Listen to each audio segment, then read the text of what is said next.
Broadcasting from the College of Communication. It's the official radio station of the Polytechnic University of the Philippines. This is DZMC, Young Communicators Guild. Ito ang tahanan mo, scholar ng bayan. Nawak na balitaan, makakuluhang kwentuhan. Tugtugan, kantahan, balitaktakan at tawanan. Radyo mo, iskot, iska, ikaw na lang ang hinihintay. Tarna, iskot, iska, sama na para mas complete. Tarna, iskot, iska. Anong meron dyan? May something? Tarna, iskot, iska, sama na para mas complete. Halika na, mag-tune in na dito sa DZMC. Sama na para mas complete. Sama na para mas complete. Sama na para mas complete. Sama na para mas complete. Dito sa DZMC. Ay! May something! DZMC, Young Communicators Guild. Sama na para mas complete.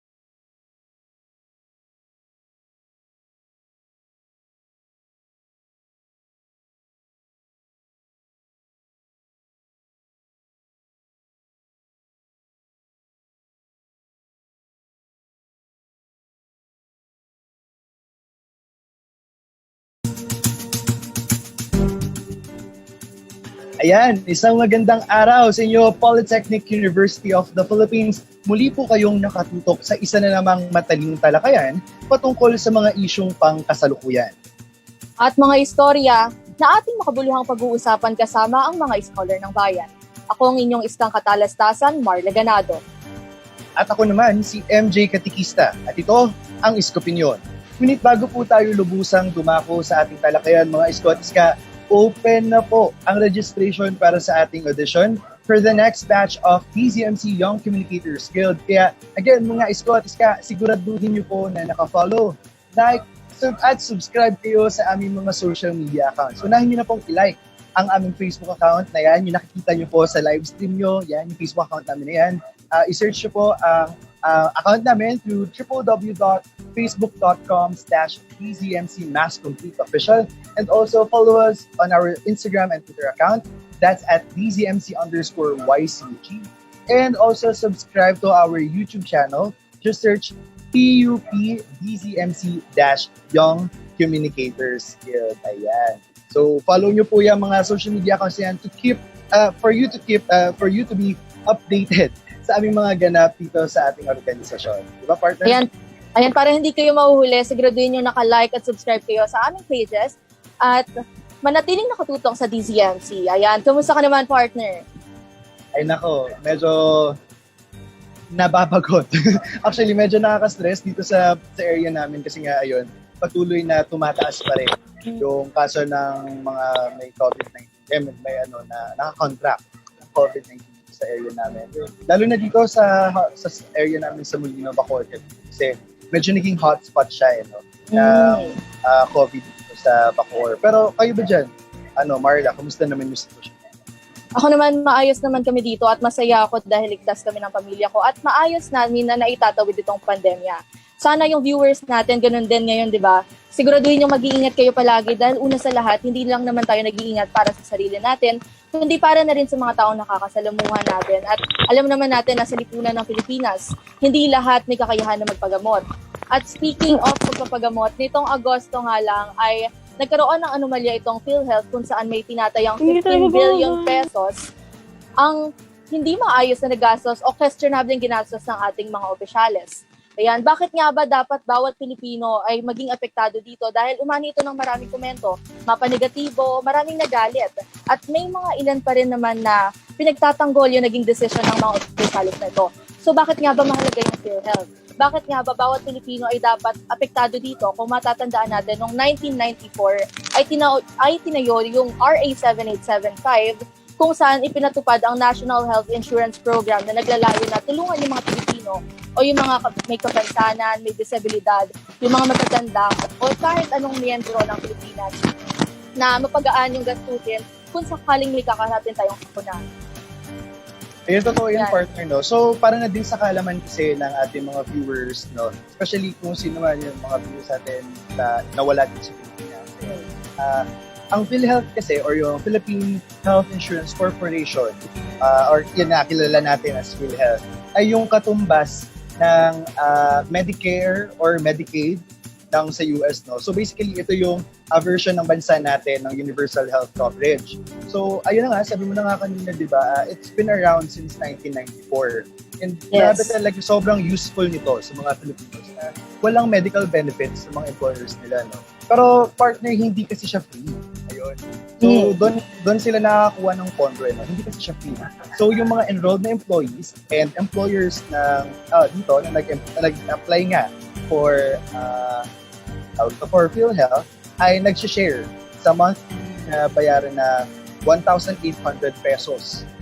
So, para naman sa mga overseas Filipino workers, mga self-earning individuals, pati na rin yung mga kasambahay natin, nagbabayad sila annually ng contributions nila sa sarili nila, so on their own. And para na rin yun para mag-serve as health insurance nila. Pero partner, this is not the first time, no, na Yes. allegations of this nature ay tumama sa PhilHealth and sa mga officials nito. Kung tutusin, simula as early as 2007, nung panahon pa ni President Gloria Macapagal-Arroyo, nagkaroon na talaga ng mga kaso ng korupsyon at iba pa mga iskandalo ang ahensya, no? Pinabago ito sa PhilHealth dahil kung matatandaan natin, noong December 2013, nagkaroon din ng questionableng paggastos itong mga opisyales kung saan nagbigay sila ng halos 1.5 billion bonuses para lang sa mga para sa mga ahente nito o para sa mga empleyado nito. Hindi ba't nakakapagtaka na aabot ito ng 1.5 billion pesos para lang ipamigay bilang bonus? Dahil ang usapan dito sa PhilHealth nanggagaling ito sa pera ng bayan eh. Kaya nga sobrang worrisome nito, no, partner, kasi it involves the public's funds, no? Yes. So kung mga Scottish ka partner, pera nyo, basically pera natin ang pinag-uusapan dito. Kasi yun nga, nasabi na kanina, nasa tinatayang 15 billion pesos.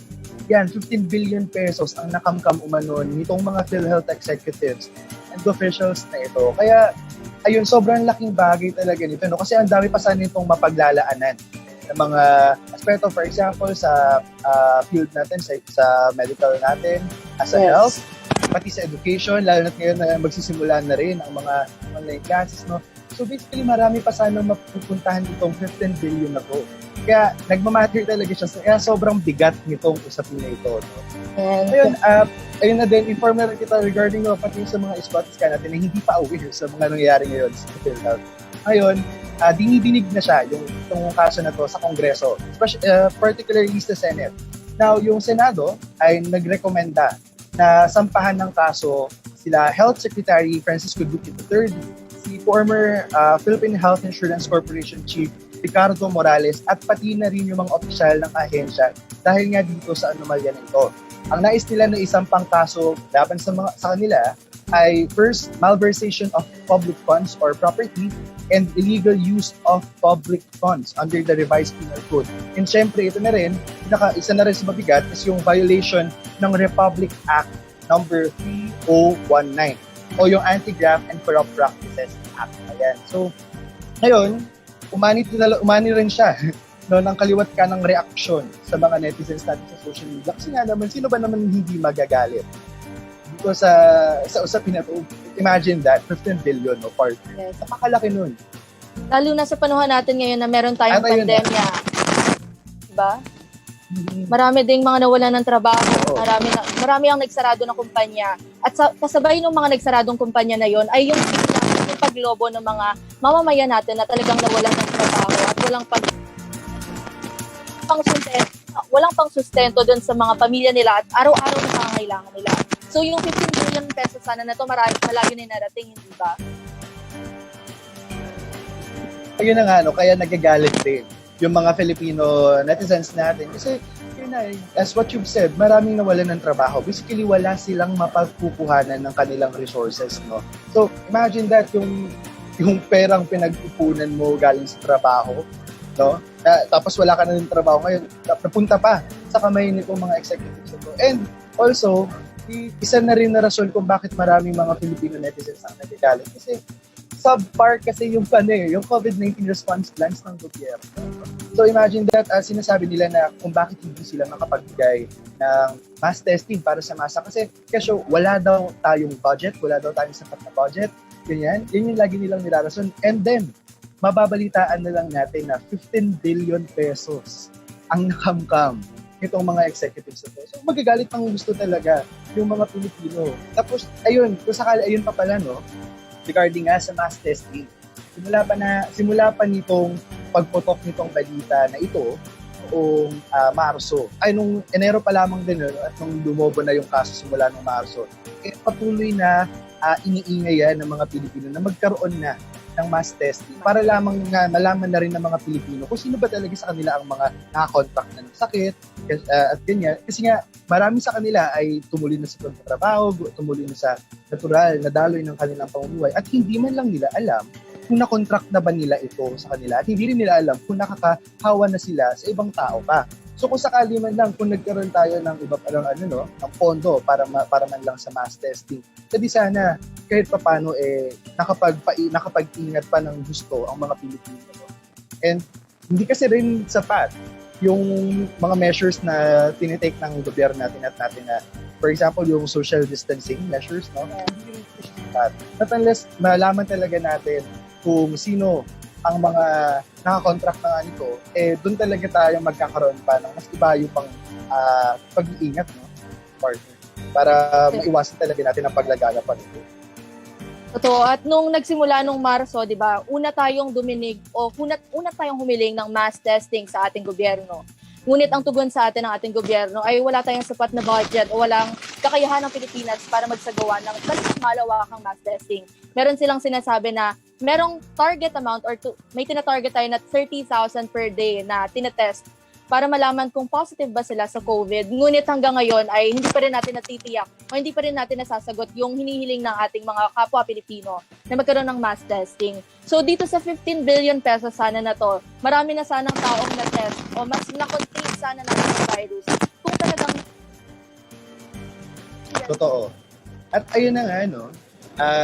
Ayun na inaabangan din ng ating mga Pilipino, ng ating mga netizens kung paano tutugunan at kung paano magre-respond ang gobyerno dito. Pero nauna nang naghayag ang Pangulong Duterte ng kanyang saloobin dito, no, nung kanyang public address noong August 25. Sabi niya nga, dapat daw ay maipakulong, no, ang mga corrupt officials nitong PhilHealth dahil nga sa ito ay pasakit, no, at pahirap sa mga Pilipino. At nanindigan din naman ang palasyo na kailangang pagpanagutin itong mga PhilHealth executives ito. Pero still, no, it's quite ironic, partner. And medyo nakakapunta ka din. Kasi, ayun na nga, sobrang lakas din at sobrang tikas ng tindig ng presidente ukol sa korupsyon. Galit na galit siya dito, no, partner. Pero still, may nakalagpas pa rin na corruption case like this one sa PhilHealth na nangyari. Kami rin nag-question sa Ricardo Morales dahil sa kanyang health issues. Dahil maraming ang nagsasabi na ito ay maaaring dahilan lamang, ngunit atin nire-respeto kung ano man yung naging desisyon, ngunit nananatili ito na questionable para sa ating mga mamamayan. Bilang yung Pangulong natin ay mariin siyang nagsasabi na siya ay galit sa korupsyon. Simula pa lang nung siya ay naging nahalal, hindi ba? Kung naaalala natin, lagi niyang sinasabi na galit siya sa korupsyon, hindi niya hahayaan na magkaroon ng kahit katiting na korupsyon dito sa ating nahalaan. Kaya naman,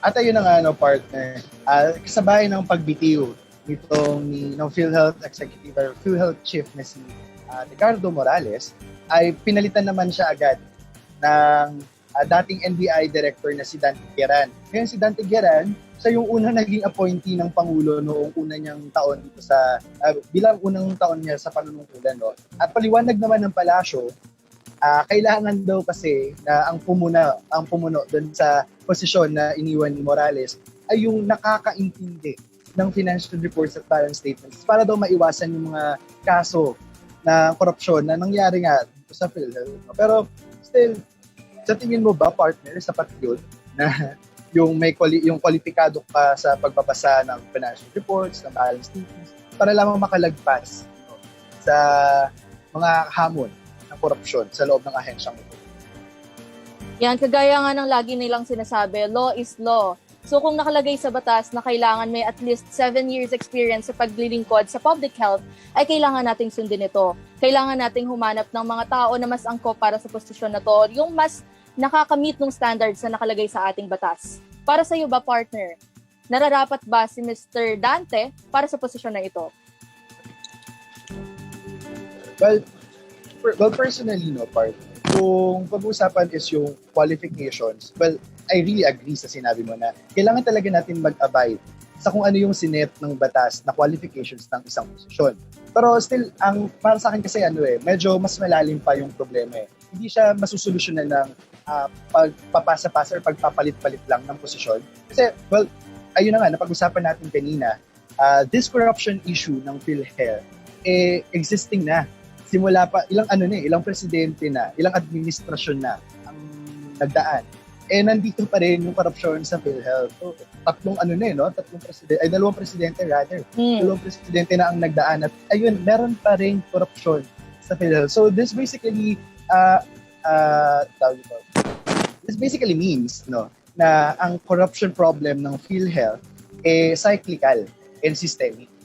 So I believe, personally, I believe it's high time that our lawmakers check if there are still hopes for reforming the agency, or perhaps just scrap it, and form a new one. Pero kasi the latter one, yung pag-scrap doon sa ahensya, has a lot at stake. So medyo delikado yun. Marami kasing aayusin pa dyan, marami pang mga papeles, marami pang matatamaan, marami din mga nagtatrabaho sa ahensya niya. Ang posible na madulot ng maging delikado. Pero, well, pakinggan naman natin, partner, yung salobin ng mga Scottiska natin, ng mga viewers natin. So, kayo ba, sa tingin nyo, paano natin tunay na mareresolba ang issue ng korupsyon dito sa ahensyang ito? Comment nyo yan sa Facebook Live natin. Comment nyo yan comment nyo kung ano sa tingin nyo, may pag-asa pa ba? And kung ano pa yung possible na paraan para solusyonan natin ito.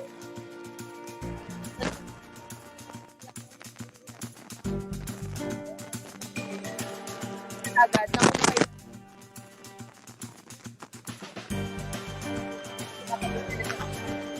Ayun na, partner. So, ayun nga, hindi pa nga nabibigyang linaw, Ayun, totoo. Pag-usapan naman natin to kasi, ayun, wala pa tayong resolution dito sa problema na ito ng korupsyon sa PhilHealth. Meron na namang panibago na balita na tumatapal dito. At hindi pa nga natin nabibigyan linaw talaga ng gusto yung kinahinatnan ng nasabing korupsyon ng PhilHealth. Nabalita na naman may panibago na pagpapaganda sa Manila Bay. Kung saan ito ay nilatagan ng white sand nitong nanggaling din sa Cebu. At actually kahapon, partner, binuksan na siya sa publiko yung area na yun ng Manila Bay para makita daw ng mga Pilipino kung gaano kaganda. Kaganda ang area na yon. At ginatikos naman ito, along the process, ditong mga nakaraang buwan, ginatikos ito binatikos ang Department of Environment and Natural Resources ng iba't ibang mga civic and environmental rights group. At maging ng mga kritiko na rin. Matapos nga ang plan nilang pag-dump ng dolomite sand sa Manila Bay. At bilang parte nga ito na kanilang beautification project. Pero itong beautification project na ito, ayon sa Malacanang, existing na before pa tong taon na to. Ayun. Pero correct me if I'm wrong din, partner. Pero itong mga dolomite sand ay usually na ginagamit sa construction. Tama, partner? At ayun na, Mhm.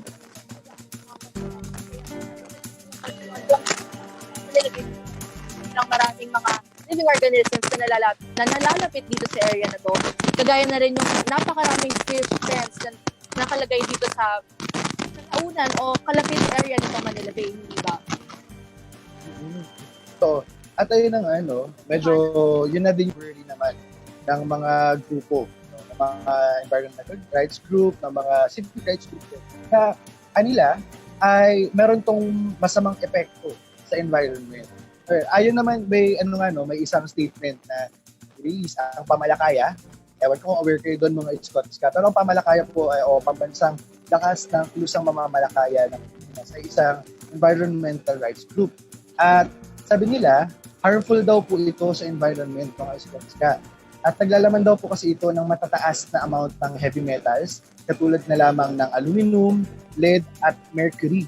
So medyo delikado to lalo na doon sa mga living organisms na nagre-rely doon sa Manila Bay. So, ang nais nila, sana daw ay mag-isip ng iba pang alternatibo kasi nga daw, imbes na mapaganda pa natin at masolusyonan ang polusyon doon sa Manila Bay, mas lalo pa tayong nakakadagdag ng problema. Dahil nga possible itong mag-contribute ng polusyon sa tubig at magdagdag pa ng acidity, no? Doon sa Manila Bay, yun na nga yung nais na plano ng local government unit ng Manila at ng Palasyo ng Malacanang ng national government na mabawasan yung acidity level doon sa Manila Bay. Pero once na ito nga ayon sa kanila, pag dinampa natin yung dolomite doon, posible pa na makadagdag sa acidity level ng tubig ng Manila Bay.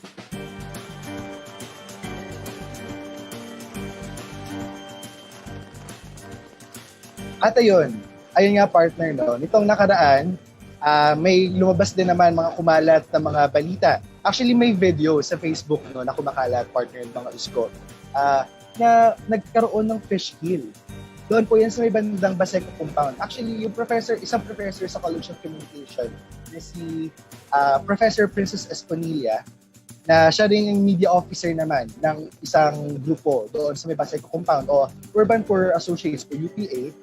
Sila po yung nag-upload ng video na yun. And ayon po sa kanila, nais po nila natugunan at tignan ng gobyerno kung ano ba talaga ang naging sanhi ng problema na to. Kasi 10% ng 22,000 na pamilya dyan sa Baseco ay dependent po sa pangingisda dyan sa area ng Baseco compound, sa mga katubigan dyan sa kanila.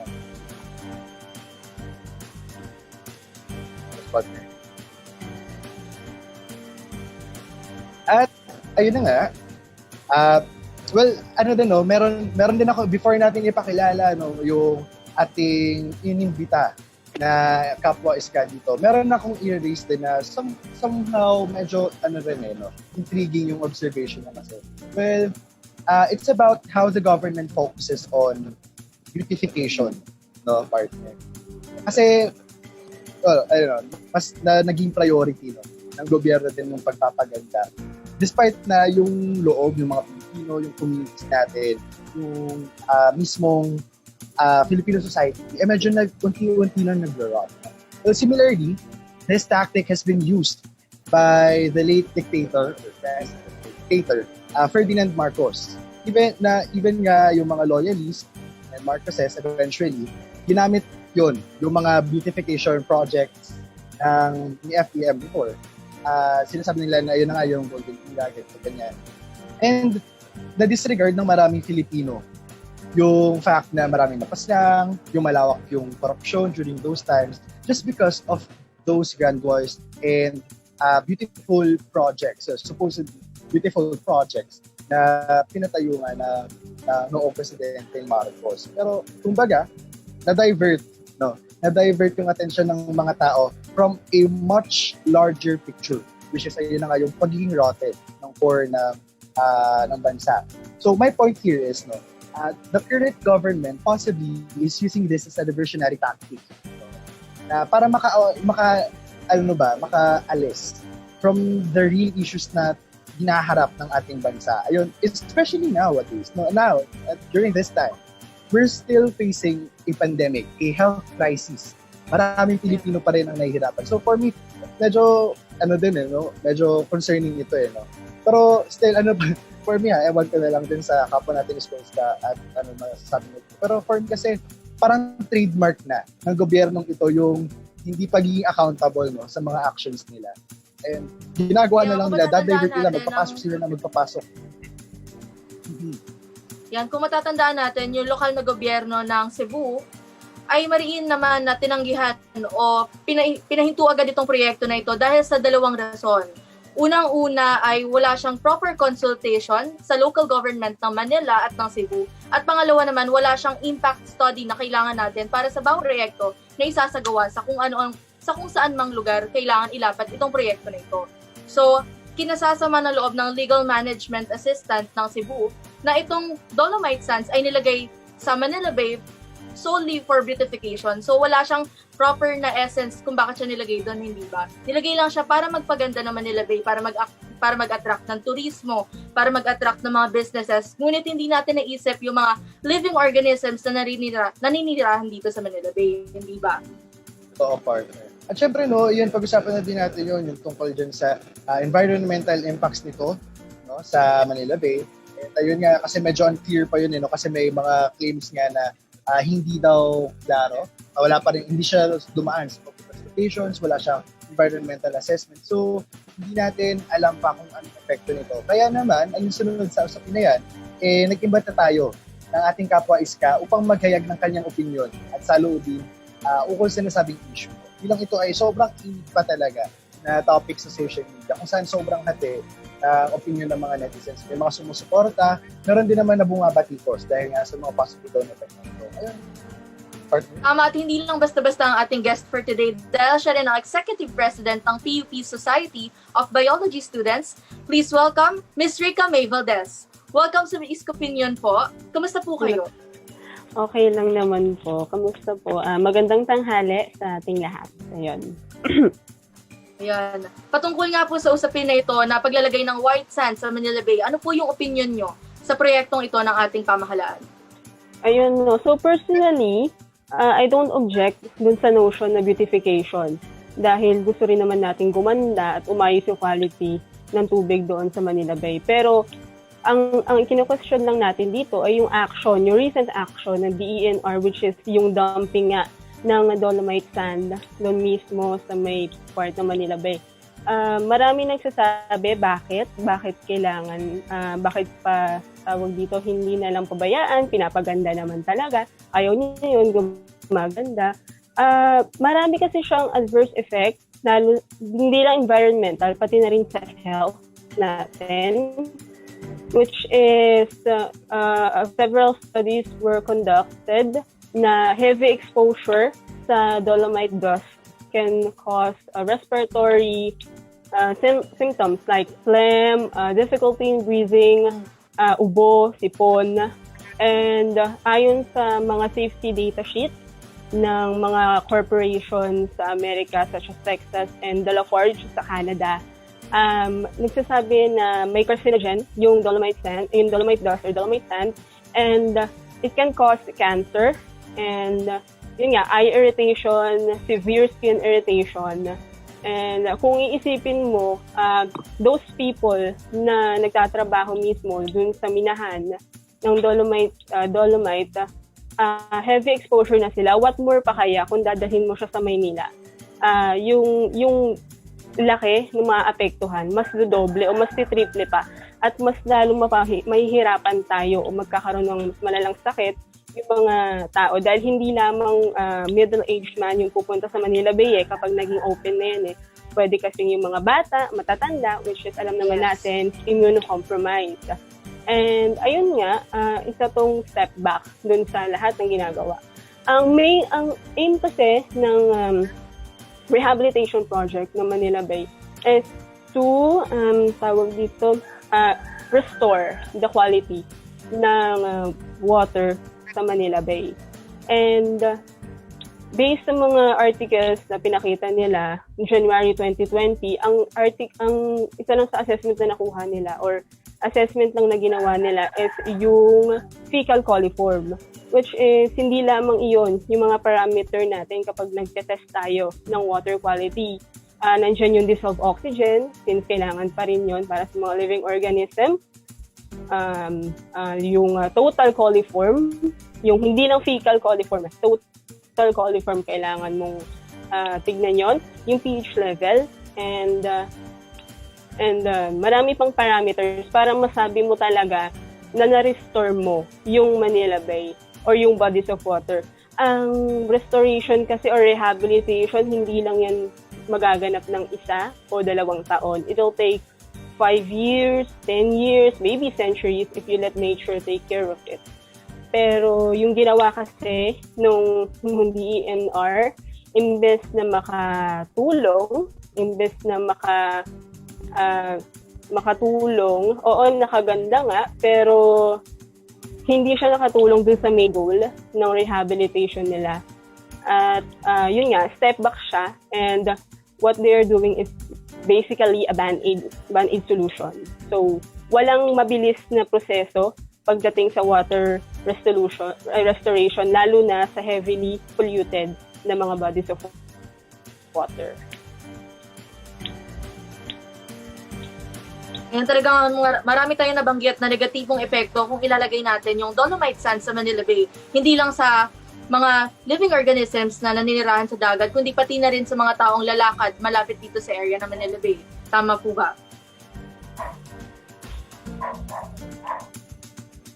Yes po. Kasi sobra talaga. Kahit na marami nagsasabi na hindi naman ganon, or binawi ng DOH, yung nauna nilang statement na hindi naman talaga harmful yung dolomite. Pero we can't risk it kasi na nasa city, tapos maraming makakalanghap nung dust, kahit na sabihin mo hindi naman daw ganun kalaki yung particles para ma-inhale. Pero we can't risk it kasi, kaya medyo mali din, o mali talaga, yung pagkakalagay ng dolomite sand sa Manila Bay. Yan po, dito sa usapin na to, bilang president po ng PUP Society of Biology Students, ano po yung stand ng ating organization regarding this issue?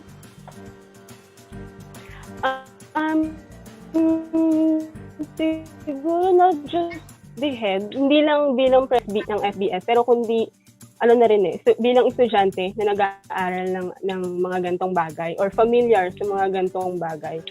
Tinuruan kami na kailangan, based on facts, yung ginagawa namin, sumunod kami sa protocol, sundin namin yung procedure, be ethical as much as possible, kumuha ng permit, lalo na kung may mga maapektuhang living organism, dahil hindi lang lahat yan pwedeng i-testing mo, pwedeng mga endangered, vulnerable, at yung mga ideas namin, ang mga statements namin, kailangan corroborated.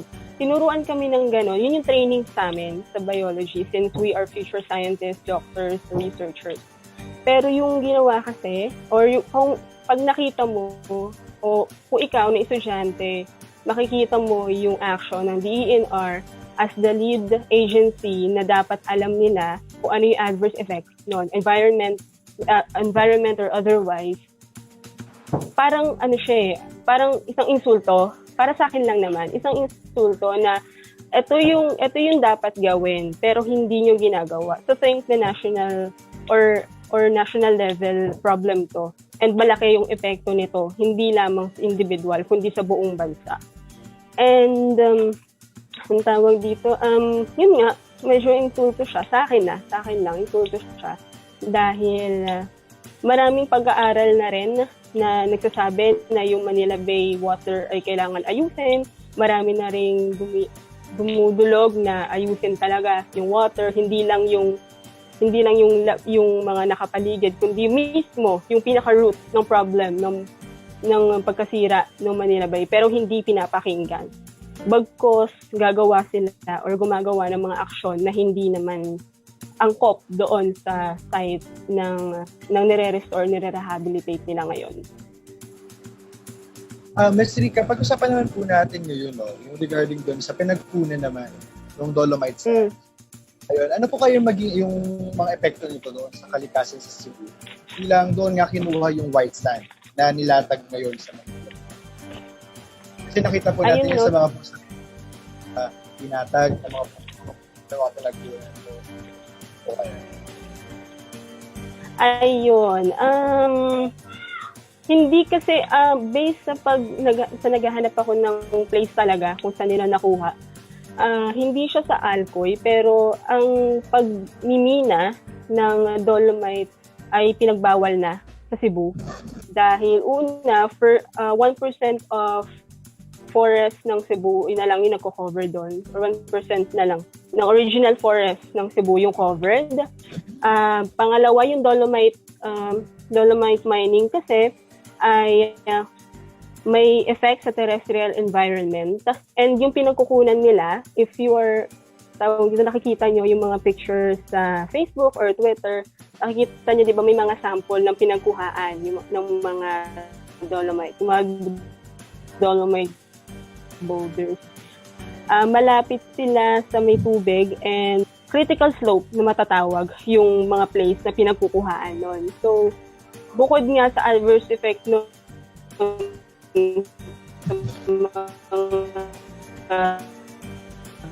trabahador doon, pati yung mining or yung dolomite mining mismo ay dahil iniiwasan din nila na fully ma-extinct yung endemic na ibon, na black shaman, na makikita lang sa Cebu. So yun yung mga pwedeng maging effects o magiging effects sa Cebu ng pagkuha nila ng dolomite sand na ililipat sa Manila Bay. Para kang kumuha ng isa ay kumuha ka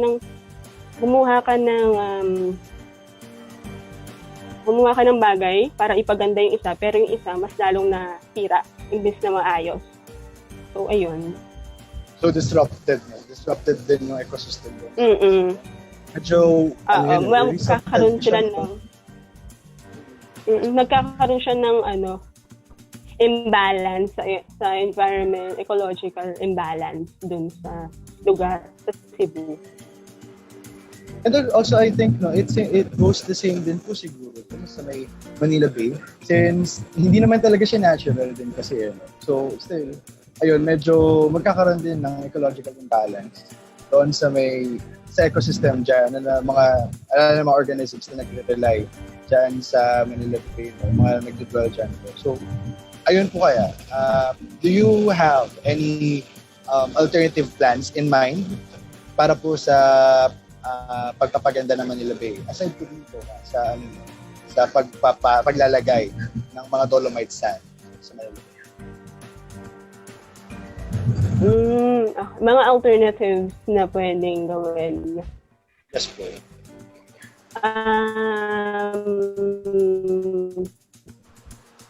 Well, meron, despite of the water quality na Manila Bay, may mga na living organisms which is an indicator na pwede pa. And in 1960, may nakitang Sardiniella pacifica. If you're aware, Sardiniella, it's parang tawini, sardine.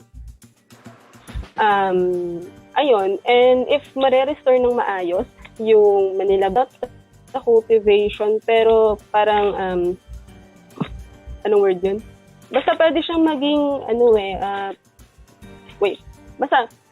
may mga nagtatrive and may mga nagtatrive din na corals doon na indicator din nga na pwede pa. So, if that's an indicator, maybe we should use our natural resources para para tulungan na ma-restore yung quality ng tubig sa Manila Bay. Unang-una sa lahat, pwedeng pagkagastusan yung pagtatanim ng mangroves.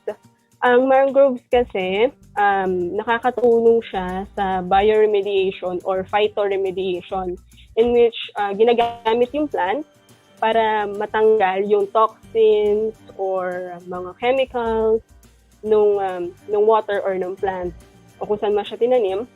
And then, yun nga, ginagamit natin yung plants. Bioremediation kasi, yan yung ginagawa kapag may oil spill.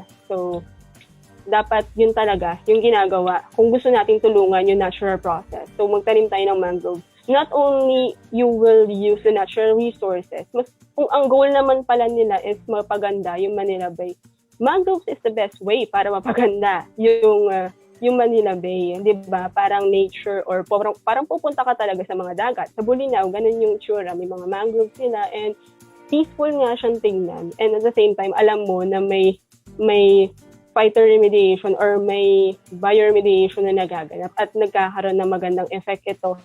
Hindi lamang sa water quality, kundi pati na rin sa mga living organisms dahil yung mangroves ay nagsisilbing habitat na rin ng mga isda or any ibang living organisms dun sa tubig. Ayun. And also, we could use yung clean-up drive kung mas maliit naman. Clean-up drives kasi dapat, tawag dito, tuloy-tuloy. Hindi siya katulad ng one-time project na pang photo up lang para lang may mailagay kayo sa project nyo. No. Clean-up drive should be done weekly or bi-weekly or monthly. Dapat tuloy-tuloy yon. Hindi yun dapat isang beses lang sa isang taon or 3, 4. No. Kung ganun yung gagawin na action, walang mangyayari and parang, yun nga, for exposure lang. Yun lang yung ginawa niyo. So, hindi siya maganda. And maybe kung pwedeng makipag-partner sa mga LGUs or NGUs, there are tawag dito, may tinatawag tayong parang floating garden. So, there are certain plants din na nakaka-absorb ng mga heavy metals since yung Manila Bay ay may heavy metals na rin, such as water hyacinth. It can absorb zinc na pwedeng nandoon sa water. And with the help of plants, di ba, natural resources natin, iniisip natin na yung water hyacinth, basura lang, nakakasagaba lang yan. Meron siyang ganap, meron siyang effect na maganda doon sa mga heavily polluted na ng bodies of water. Ayun, ilan lang yun sa mga paraan ilan lang yun sa mga paraan na pwedeng gawin instead of dumping the dolomite sand doon sa Manila Bay. And dapat kasi before they implement, they should do the research first. Kasi ang nangyari ngayon, tambak, then ginagawa nila yung simulation. If you're active sa social media, yung simulation nila na nasa aquarium, then kumuha sila ng dolomite sand, tapos yung water, which is, actually nagjo-joke kami noon na parang hindi siya papasa as FP level mo, o hindi yan papasa sa prof mo, o kapag nagmamadali ka tapos wala kang result, gagawin mo na yun. Hindi. Hindi talaga. Sobrang daming mali. Actually, lahat mali sa ginagawa nilang paraan na yon. And kapag ganun kasi madaming factors. So, kung gusto talaga nilang mapatunayan na gano'n, na wala talagang effect, then seek the help of researchers. Tapos marami tayong credible na mga researchers nag-aral ng matagal para nag-aral ng matagal mga eksperto sa field nila. May mga botanist tayo, may mga microbiologist tayo, may mga zoologist tayo na pwede nating lapitan para tanungin kung ano ba yung dapat gawin. Dahil sa mga gantong paraan, sa mga gantong times, hindi lang dapat tayo gawa ng action without thinking. You have to think and you have to seek the help of professionals or experts in that matter para hindi tayo makapaminsala pa further dun sa Manila Bay or dun sa kung anumang bodies of water yung polluted. So yun, hopefully din talaga na mag-seek ng help ang ating government to, sa mga experts, especially dito sa, for example, sa mga scientists natin, sa mga biologists natin, for them to have ample knowledge kung tama ba talaga yung mga actions na ginagawa nila. Kasi sobrang worrisome doon, no? Ang dami kasing possible na impacts nito sa communities na nakatira within that area, and especially yung ecosystem, no? Yung mga living organisms na nagtirahan doon. Hindi imbes na masolusyonan yung problema, dagdag lang rin siya na pasakit. Yeah. Pero ayun din, I agree din yung kanina regarding sa doon sa mga mangrove trees. I've read something na sa article din ako nabasa na aside doon sa possible na din siya maging breeding ground ng mga species. In case man kasi 'di ba sa may bandang Roas Pool, sobrang tinatamahan talaga siya ng storm surge lalo na pag bumabagyo, no? Yes. Ayun, so Makakatulong possible yung siya, makakatulong talaga siya na mag-serve as national barricade doon sa area na yon para hindi makapasok yung tubig doon sa Ross Boulevard at hindi na magbabahala. Totoo.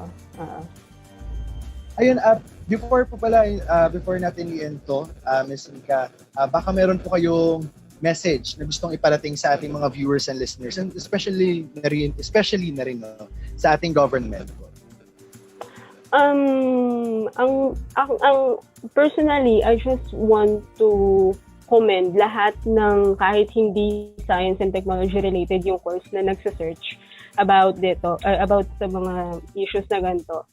Nakaka-proud na mas dumadami yung mga taong nagiging aware sa environmental and ecological concerns natin. And nakakatuwa kasi ang dami nagse-search. So marami yung Twitter or yung Facebook, except the toxics, 'di ba? Parang magiging magandang communication. Oo, kasi nabasa ko sa ganito. Ang ganda ng usapan kapag ganun. And ang gusto ko lang sabihin is continue doing that. Continue researching kung ano ba yung tama, kung ano yung dapat gawin.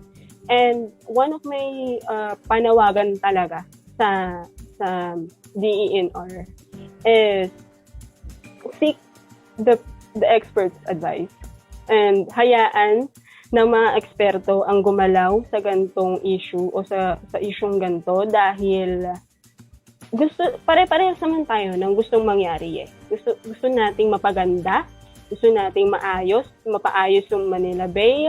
Gusto natin na maging beneficial to both sa mga tao and pati sa bansa. Pare-parehas tayo ng gusto. So kung gusto natin palang mangyari yon, then you should seek help and you should collaborate with researchers, experts, para hindi na nagsi-step back doon sa mga actions na ginagawa. And also, para hindi na tayo nagsasayang ng funds kasi medyo malaki pala yung nagastos doon sa Dolomite Sand na natambak sa Manila Bay. Medyo malaki-laki siya na pwedeng, though nakalaan talaga siya para sa beautification ng Manila Bay, maraming matutulungan yon. Sobrang daming matutulungan nung perang yun. And ayun lang, stay alert sa mga mangyayari. Maging mapagmatsyag. Huwag niyong gayahin yung mga taong pumunta sa Manila Bay na walang social distancing. Please. I know may mga taong gusto talagang tumingin ng Manila Bay, kung ano mo meron sa Manila Bay ngayon. Pero please, iwasan muna nating lumabas. Kasi kahit na sobrang liit lang ng action na ginagawa natin, believe me, sobrang laki ng impact no. Hindi na tayo dumadagdag sa bilang ng mga COVID-19 patients. At gusto naman natin na magkaroon ng Christmas na COVID-free, di ba? So, ayun, magtulungan tayo para mapuksana para ma-lessen na yung bilang ng mga COVID-19 patients at huwag na tayong dumagdag pa sa bilang nila. And pwede ba akong mag-promote or something lang about the org? Okay lang. Ayun, so, gagamitin ko na yung opportunity na to. Please do like and share our Facebook, PUP Society of Biology Students.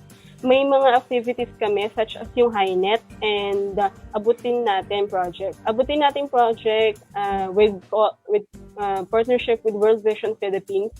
So, in just a minimum of 10 pesos, you can help people, lalo na yung mga estudyante sa mga lalo na yung mga nagma-modular learning and also sa mga gadgets nila na gagamitin para sa online school. Online school ngayon.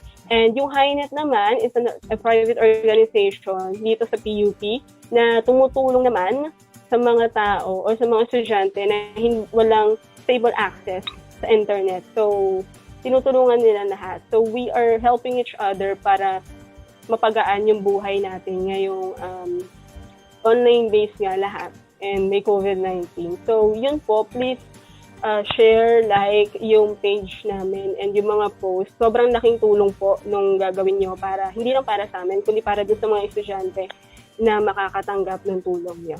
So, iyan lang po.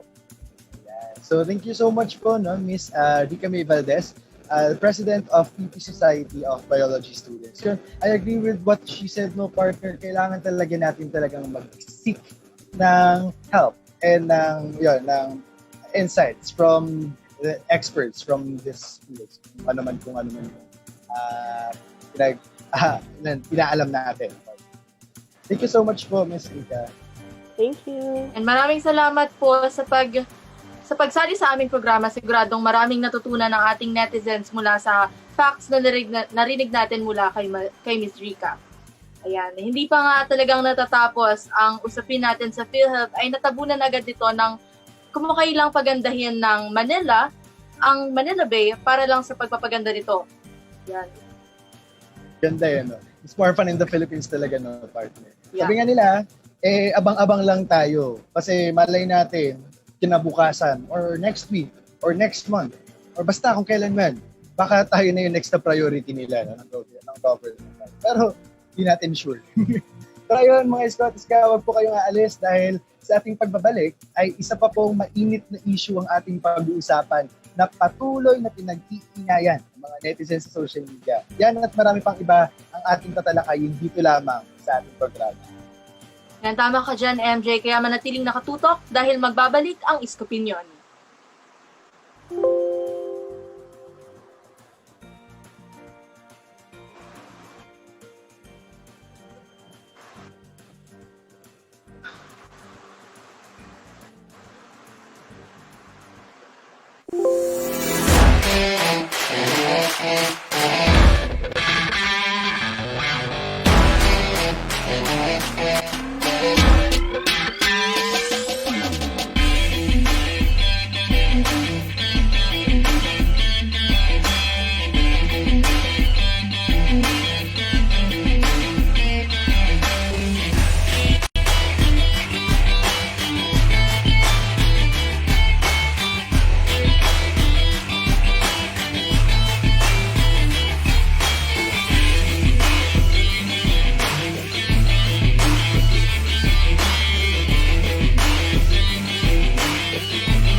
Yes.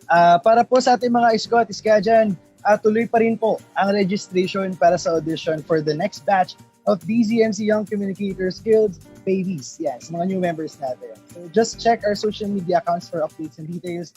And yan, follow nyo po ang aming mga accounts. Yan, Facebook account, just search www.facebook.com/DZMC Mass Complete Official. And on Twitter and Instagram, just follow us at DZMC_YSTG. And also you can reach us through YouTube. Just search PUP-DZMC-Young Communicators Guild. At kayo ay kasalukuyan pa rin nakatutok sa ating programa. Nagbabalik po ang Iskopinyon. Ngayon tayo na po at tumako sa ating panghuling issue para sa araw na to. No?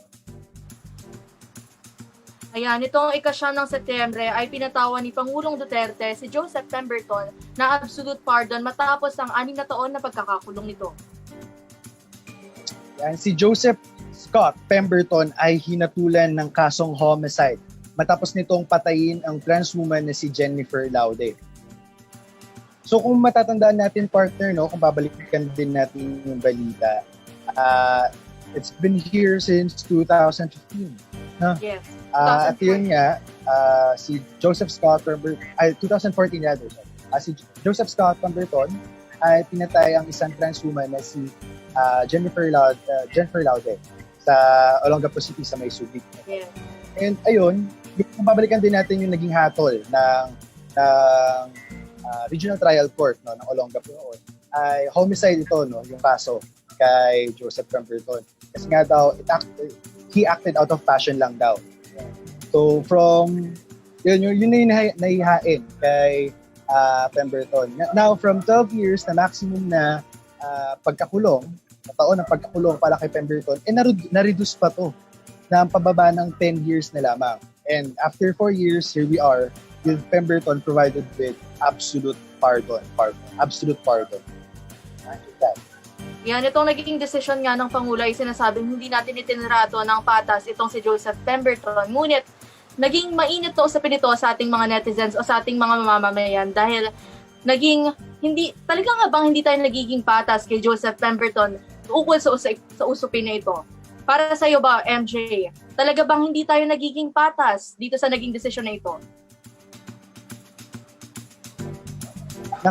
Kung pag-uusapan natin yung pagiging patas, medyo mahaba ang pag-uusapan natin ito, matatagalan tayo ng gusto. Kasi imagine that, ito, patas na ba yun? Malaya na ang isang dayuhan, na si Pemberton, na na pumatay ng isang Pilipina, na si Jennifer Laude. At dahil sa habag ng gobyerno, nabigyan siya ng kalayaan. Samantalang yung mga kapwa natin Pilipino na kung tutuusin ay may mas magagaan pang mga kaso, ay hindi man lang mabigyan at hindi man lang sila makatanggap ng katulad na habag na binibigay ng gobyerno. Ngayon, pag-uusapan ba talaga natin, partner, ang patas o yung fair na treatment? Kaya marami din Pilipino ang nagagalit kasi hindi ito patas daw. Hindi talaga ito patas. Sobrang nakakagalit to. Para sa iyo ba, partner? Ano bang masasabi mo dito, Marla? Yan, kung ako lang din ang tatanungin, naniniwala kong hindi naging patas ang desisyon na to, lalo na't kumitil ng pamilya itong si Joseph Pemberton. Kung sa mga normal na Pilipino ay inaabot ng habang buhay na pagkakakulong kapag kumitil tayo ng tao. Ngunit dito sa naging desisyon ng ating Pangulo, naging questionable din talaga. Ngunit pati na rin si Joseph Pemberton ay hindi inaasahan na mapapatawan siya ng absolute pardon. Hindi ba? At sobrang nakakagalit yun no? Kung paano din kasi, kung ano yung nag-motivate, no? Kay Pemberton upang patayin si Jennifer Laude. At ito ay dahil sa hindi niya raw alam pala na isang transhuman si Jennifer Laude. This just proves na, so if you're saying na kapag hindi talaga babae, papatayin mo, still hindi siya tama na justification para pumatay ng isang tao dahil lang sa hindi mo alam na hindi pala siya tunay na babae. I mean, hindi siya pinanganak bilang babae and siya isang transhuman. Kaya ayun din, medyo nakakagulat talaga yung mga pangyayari. No? Kasi also in an unexpected turn of events, kung sino mismong tumayo na legal counsel ng biktima na si Jennifer Laude noon sa pagdidinig ng kaso na ngayong si presidential spokesperson Harry Roque. Siya pa mismo yung nagbibigay ng justification so kung bakit maging ganito yung hakbang ng gobyerno. And parang bibigyan niya pa ng sense na tama lang yung naging desisyon ng gobyerno doon sa pagbibigay ng absolute pardon kay Pemberton. Kaya sobrang nakakagalit yun kasi imagine that, pinaglaban mo siya dati. Ngayon, kumakampi ka doon sa nagkasala doon sa pinaglalaban mo. So, anong klase yun? Anong klase talaga yun, part? At talagang nakakabahala to dahil isa lang to sa mga hate crime na naitatala sa Pilipinas, hindi lang sa Pilipinas, kundi sa buong mundo na rin. Kung dito sa naging usapin na ito ay hindi naging patas yung desisyon o hindi naging makatarungan para sa pamilya ng biktima yung desisyon, paano pa kaya sa napakaraming hate crimes na nangyayari sa buong Pilipinas ngayon? Totoo. At kung tutuusin na yun, medyo sinasabi pa nila na unfair daw yung naging treatment ng bansa noon kay Pemberton na kinulong ng actually dapat 10 taon. Actually, napababa pa nga yun, di ba? Yung sabi natin kanina, 12 years dapat yung maximum. Pero still na-reduce into 10 years. And ngayon, 4 na taon. 4 na taon pa lang siya nag-stay doon. And ang binigay niya lang, hindi niya pa na-render yung buong 10 taon niya. Talagang naging malungkot itong desisyon na ito ng ating Pangulo dahil ang pamilya ng Laude ay humiling ng kahit 10 taon na lamang na maikulong itong si Joseph Pemberton bilang kapalit sa pagkitil ng buhay ng kanilang anak. Ngunit hindi man lang umabot ng 10 taon at napababa pa. Sa araw na ito, talagang wala nang kaso si Joseph Pemberton, hindi ba?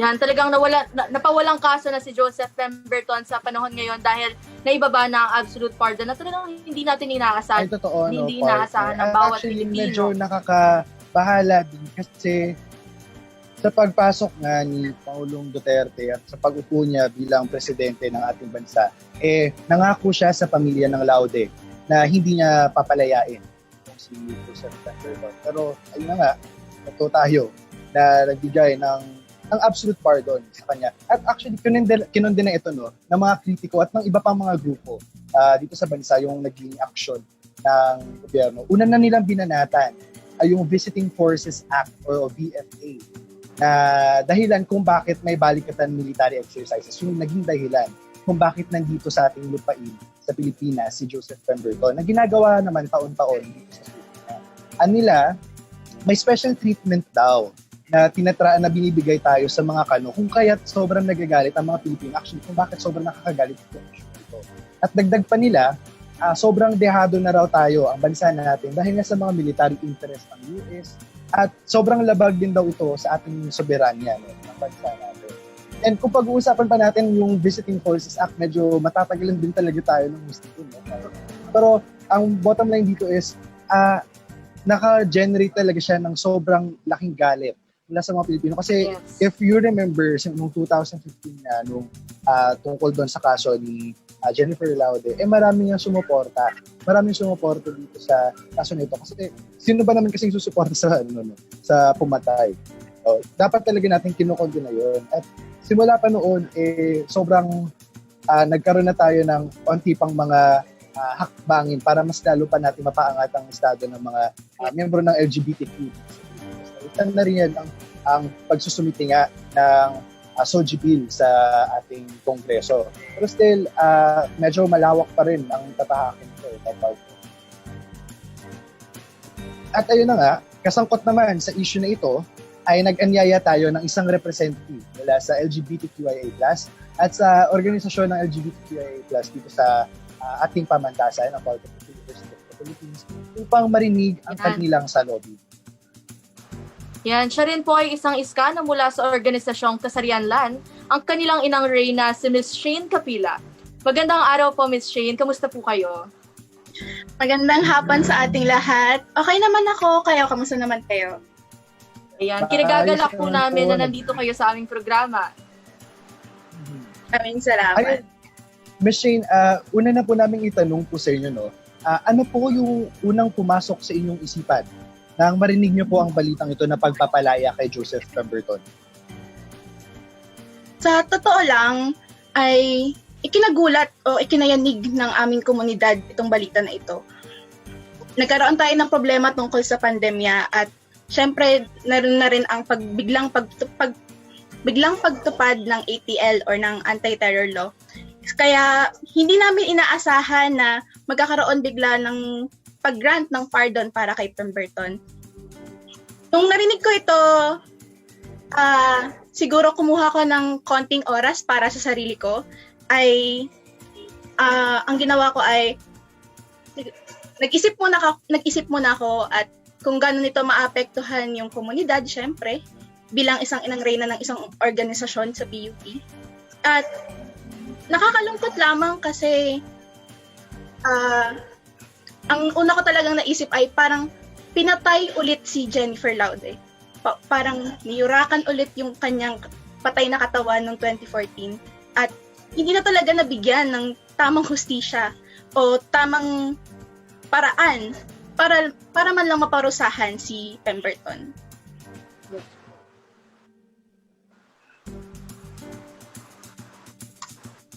At ayun na nga, no, sobrang bigat nga talaga din no. Imagine that, absolute pardon. Ibigay natin sa isang dayuhan na pumaslang ng kapwa natin Pilipina. Na ang tanging binigay lang, i-disregard na natin yung fact din na, na sex worker nga siya. Still, basic human decency, no?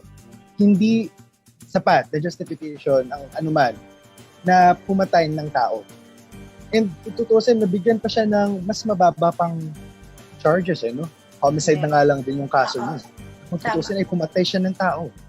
Kaya marami talaga magagalit. Now, Miss Shane, pag-usapan naman po natin yung masasabi niyo po regarding sa Philippine justice system. Kasi ito nga, medyo masasabi naman natin na hindi naging patas para sa mga kapwa natin Pilipino yung sitwasyon na to. So, ano masasabi niyo po doon? Kung pag-uusapan ang hustisya dito sa ating bansa, masasabi ko lamang na ang nangyaring ito na kung saan napagbigyan ng absolute pardon ang isang taong katulad ni Pemberton. Ang pangyayaring ito ay hindi lamang tungkol sa komunidad namin o sa mga trans woman o trans people or sa LGBTQIA+ community. Hindi lamang ito umiikot doon.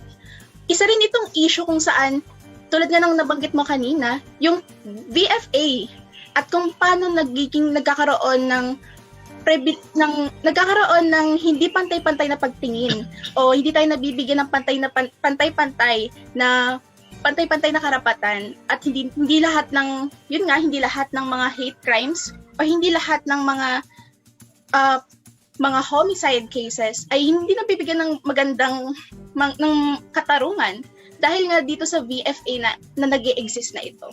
Ako sa panig naming komunidad, iniisip namin na ito'y kung ang isang presidente ng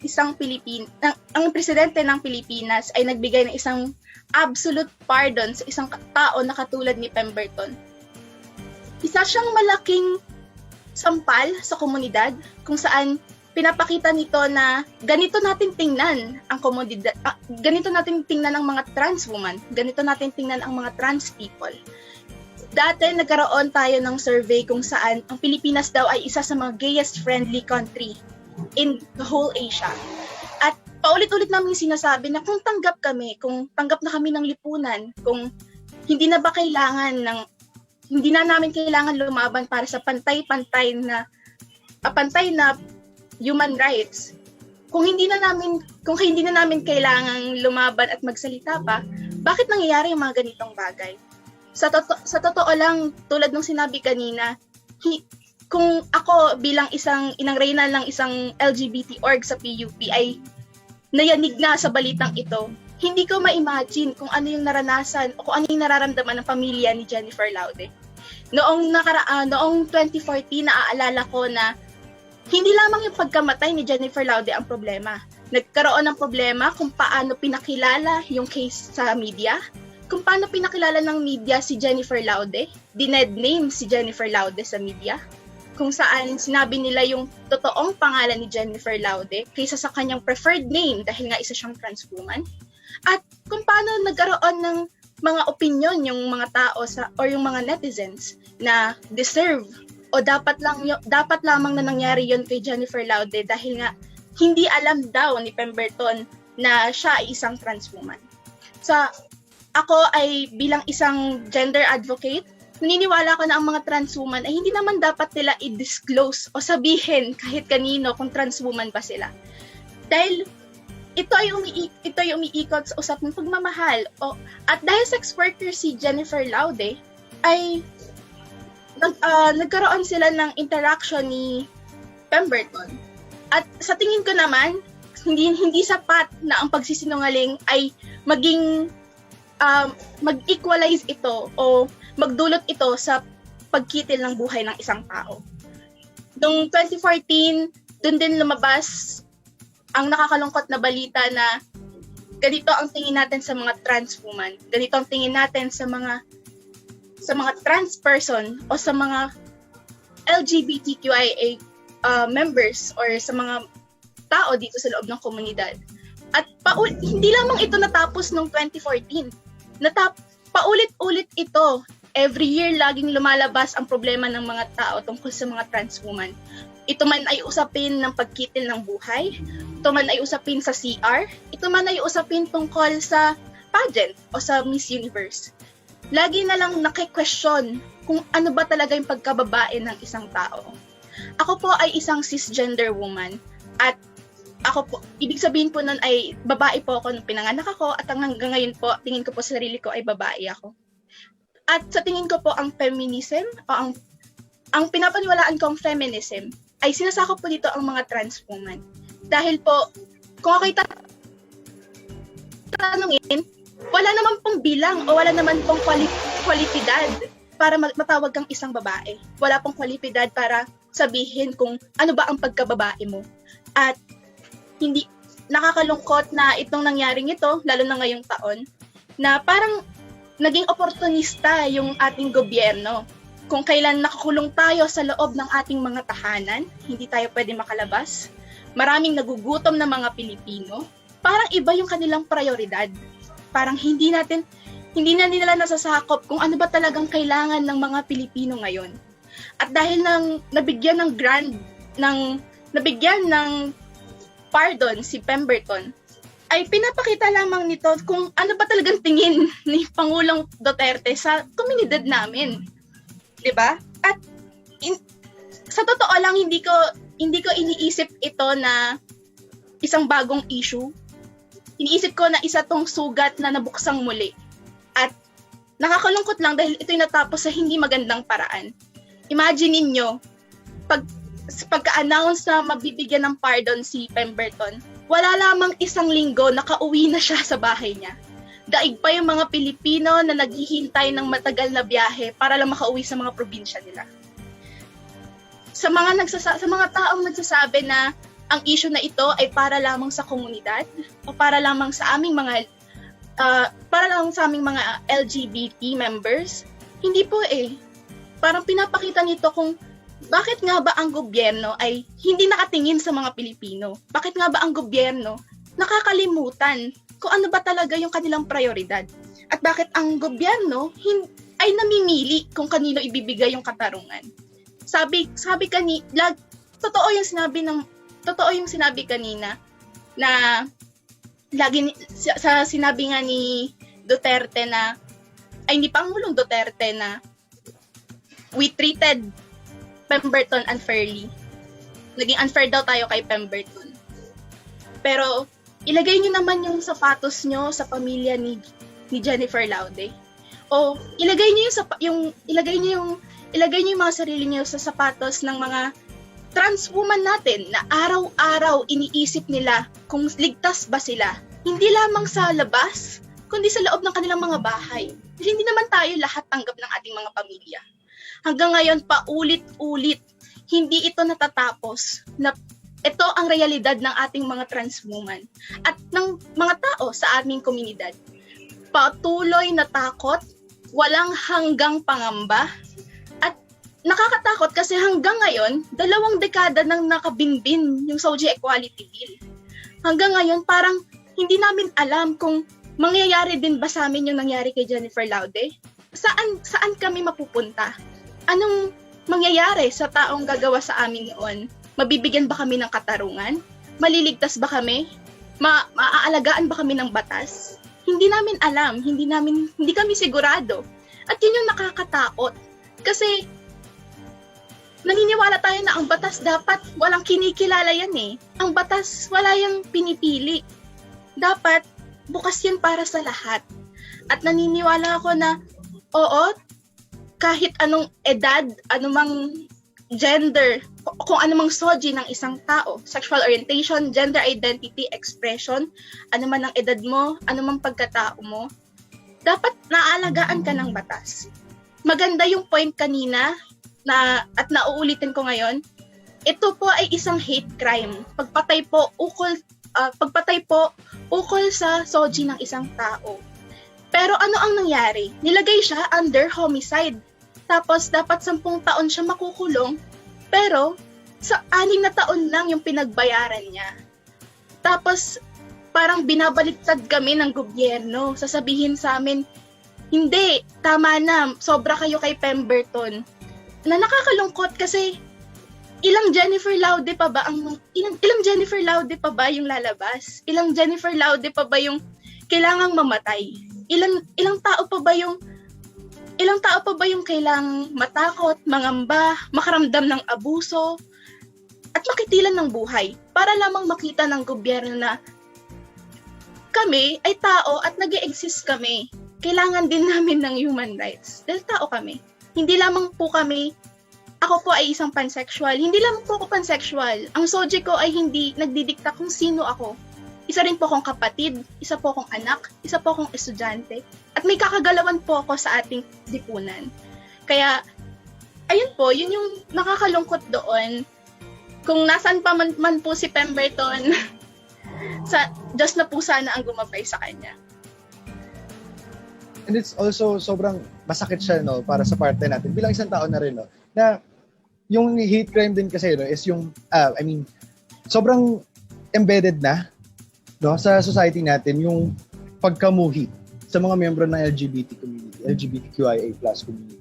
Na just because you are a trans woman or a trans person, sobrang negatibo na ang tingin sa'yo ng mga tao. And yun yung isa sa kinakalungkot natin kasi mismo yung gobyerno pa natin. So basically, yun yung naging implication nun yung mismo gobyerno pa natin. Binibigyan ng justification yung pagtingin na yon ng mga Pilipino na imbes na sila pa mismo ang magbigay ng safeguard sa communities natin na ito, ng mga minority, na itong grupo nga ng LGBTQI+, na mabigyan ng safeguard na ligtas sila dito sa ating bansa. Pero hindi mismong gobyerno pa ang sumuporta sa pagbibigay ng hindi respeto sa kanila. Ngayon, Ms. Shane, ayun na nga, pag-usapan naman po natin, ayun, nasabi niyo na rin po kanina, sobrang bigat itong usapin na ito. Ngayon, ano pong nais niyo pong sabihin para kay Pangulong Duterte and sa mga viewers po natin about po sa issue na to ng diskriminasyon? Ako po si Shane Capila, Inang Reyna ng PUP Kasarianlan. At sa mga nanonood po, at kung makakaabot man po sa mga taong kinauukulan, pinapanawagan ko po na nawa po hindi na po umulit ang nangyari na ito. Sana po, tulad nga po ng sinabi ko kanina, sana po hindi po tayo magbilang ng ilang bangkay mula sa aming komunidad para lamang po mapansin na ang nangyayari na ito ay labis na, sobra na. Sana po, yung mga tao na nadamay sa gawain na ito ay mapagbayad po natin. Sana po, sa harap ng batas ay maging pantay-pantay tayong lahat. Sa huli naman po, yun lang naman ang gusto natin hustisya. At ngayon po ang magandang opportunity, naiiyak ako, pero ito rin po ang magandang oportunidad para ko ipanawagan na sana po ay mapatupad na ang SOGI Equality Bill po. Hindi lamang po para ito sa aming komunidad, kundi para po ito sa mga tao na naaabuso, nakakaranas po ng sexual abuse, assault, bullying, saka po yung anything hate crime po. Ito po ay na nakabase po sa SOGI ng isang tao, straight ka man po, parte ka man po ng komunidad o hindi. Nasasakop po kayo ng batas na ito. Sana po gamitin po natin yung mga boses natin, online man o sa totoong buhay, para maging oposisyon sa oportunistang gobyerno na ito.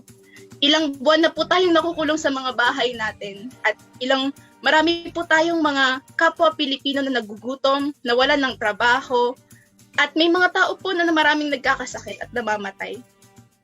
Pero sana po mapanawagan natin sa gobyerno, patuloy po natin kalampagin sila na tayo naman po ang unahin. Unahin po muna ang pandemic na issue at sana po ay pagkatapos po nitong lahat ay ang pinakang pangarap ko po bilang isang gender advocate ay hindi ko na po gawin ito. Wala po ako sa ganitong bagay. Sana po dumating po tayo sa hinaharap na ang komunidad ng LGBTQIA+ ay tanggap, tunay na tanggap. Genuine acceptance po at hindi tolerance. At hindi na po kailangan ng mga gender advocate katulad ko at katulad po ng mga tao sa aming organisasyon na magbibigay ng support group, safe space, at magpatuloy na magsasalita tungkol sa mga bagay na ito. Hinihiling po namin na makita niyo po kami bilang kapwa-tao niyo na hindi lamang po sa mga SOGI namin, kundi po sa kung sino po talaga kami. Hindi naman naiiba ang mga member ng LGBTQIA+ sa mga tao. Hindi sila naiiba, mga couples. Ayun, I agree with Ms. Shane din. hanggat hindi pa rin talaga na ipapasa ang SOGI bill sa Kongreso, sa Kamara, sa Senado, there's still a long road ahead of us para sa acceptance, para sa ating komunidad, para sa pagkatanggap ng mga Pilipino. And also, isa pa, yung patikas na pagtindig ng suporta ng gobyerno para sa mga miyembro ng komunidad and laban sa hate crimes, diskriminasyon. Masyado pa. Once na siguro na na-attain na natin yun at mas lalong tinindigan ito ng gobyerno, hopefully, wala nang dadagdag pa kay Jennifer Laude. Ngayon, maraming salamat po, Ms. Shane, sa inyong oras. Napakabigat po ng usapin natin ngayon, pero still, buong loob po kayo at buong lakas ng loob po na hinarap itong ito. Maraming salamat po sa oras. Talagang naging emosyonal itong ating pag-uusap, itong ating diskusyon dahil marami ang talagang naaapektuhan dito sa nangyaring ito. Kami po rito sa Isko Opinion ay nakikisimpatya sa ating pamilya Laude. Hanggang kailan kaya kailangan mangamba ng ating mga nasa komunidad hanggat hindi naitatrato ng tama ang bawat tao dito sa Pilipinas? Kaya talagang panawagan natin na kilalanin itong SOGI bill at maipatupad na ito para talagang walang kailangang mangamba na maaaring maulit ito na pwedeng kahit sa kanino mangyayari talaga itong pangyayari na ito hanggat hindi nabibigyan ng sapat na proteksyon at hindi nakikilala yung karapatang pantao ng bawat mamamayang Pilipino. Kung kaya tayo panawagan na rin natin sa mga kapwa natin ni Scottish Ka at syempre sa ating mga viewers na din sa inyong lahat na patuloy natin na yun nga sinabi din ni Ms. Shane kanina na patuloy natin kalampagin pa ang gobyerno na yun, suportahan ang mga komunidad natin na ipasa na itong SOGI bill at nang hindi na madagdagan pa ang mga kaso ng hate crime dito sa bansa. And also tindigan nila ang mga komunidad nito, tayo, mga LGBTQIA+, tindigan nila.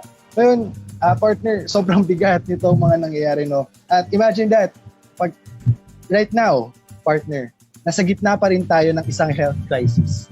May pandemya pa rin tayo.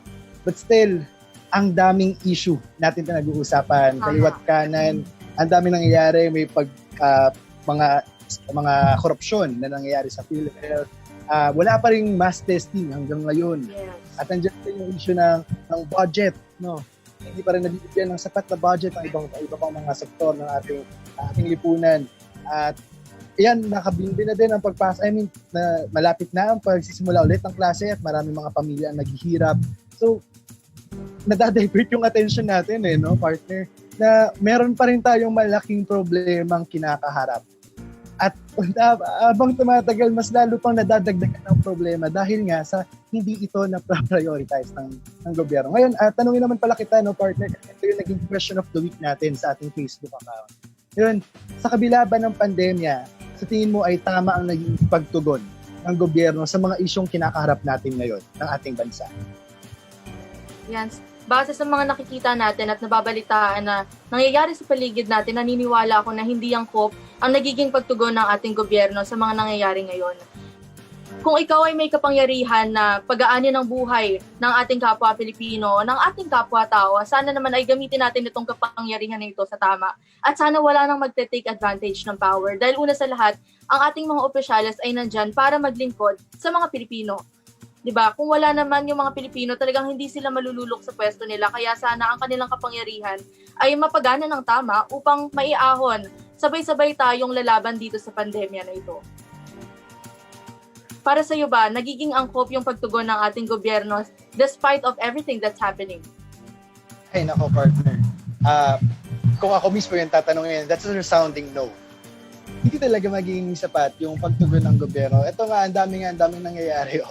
Tapos hanggang ngayon, hindi pa rin nila mabigyan ng tugon yung problema natin ngayon. And then medyo nakakalungkot din kasi na medyo lazy kasi.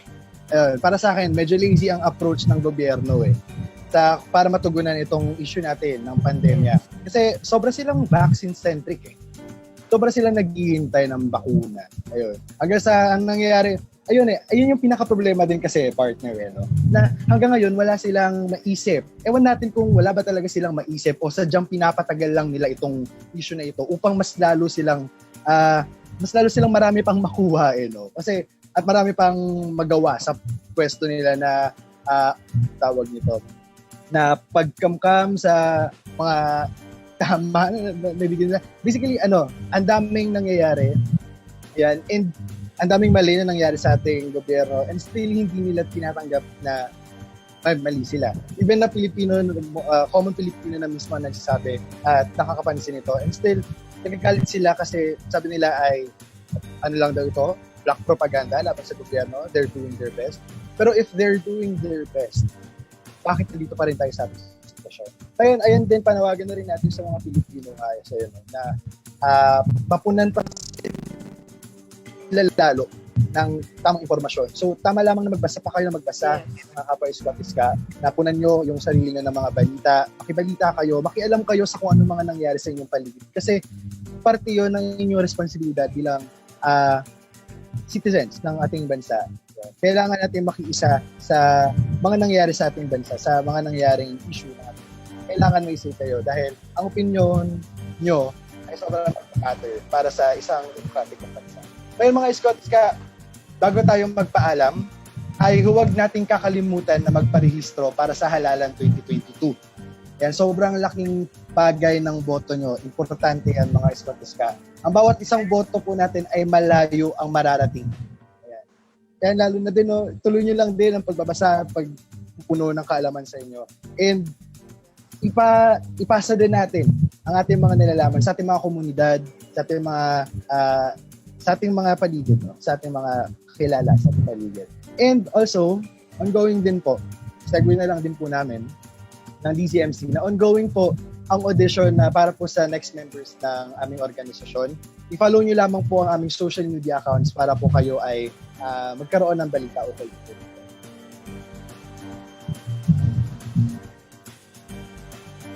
Yan, at maraming salamat sa mga bumuo ng ating special airing for today. Ang ating segment producer na si Miss Cherry Ann Aguya, ang ating namang mga segment o assistant segment producers na sina Miss Justine Ato at Nika Abigail Sabio, ang ating namang writer na si Miss Kaya Kayandi Maderia, ang ating tech team na si Miss Sheila, at ang ating assistant production head na si Mr. Mikael Bigao, at ang ating production head naman na si Mr. Francis Aaron Liano, ang ating assistant station manager na si Miss Rose Evangelista, at lastly, ang ating station manager, si Professor Angelina Borican. Siyempre, papasalamatan din namin ng mga naging bisita natin ngayong hapon na si Miss Shane Capila mula sa PUP Kasarianlan at si Miss Rica May Valdez mula sa PUP Maraming Society salamat of Biology Students. Maraming salamat po sa inyo. At ating tatandaan mga Scotis ka na ang pagkakaroon po ng opinion ay karapatan natin bilang isang mamamayan ng Pilipinas. Obligasyon po natin na maging boses at magbigay ng boses para sa ating mga kapwa Pilipino. Subalit ang karapatan at obligasyong ito ay may kabalikat din pong responsibilidad. Ugaliin po nating manaliksik ng mga lehitimong balita at mangalap ng mga tamang impormasyon na siyang pagmumulan ng ating matalino at pinag-isipang opinyon ukol sa mga issue. Yan, tatandaan na ang ating mga napag-usapan para sa araw na ito ay hindi refleksyon o hindi sumasalamin sa opinyon ng ating organisasyon. Ito ay pawang sarili o personal na opinyon lamang. Patuloy nating pag-aralan ang iba't ibang issue sa ating bayan. Doon bumuo ng opinyon na sa tingin natin ay makabubuti sa ating kapwa-tao. Ika nga nila, mula sa iyo, para sa bayan. Muli, kami ang inyong istong katalastasan. Ako po si MG Katikista at aking kasama na si Marla Ganado. At ito, ang Iskopinyon.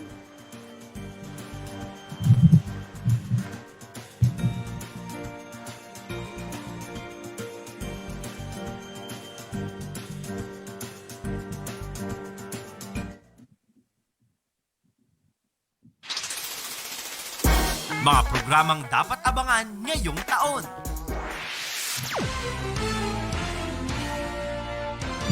Labing-limang minutong talakayan ng mga balitang napapanahon at detalyado. Balitalyado. Pylon News. Get up to date with the latest news from the PUP community. Straight from the DZMC newsroom. This is Pylon News. 30 minutong pasabog ng paboritong aksyon sa larangan ng sports. Tatalakayin sa Isko Sports.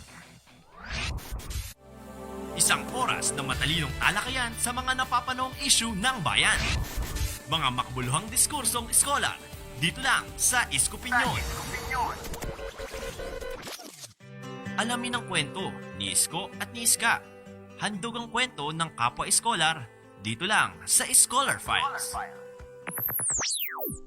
PUP Secret Files. Iba't ibang kwentong mula sa puso.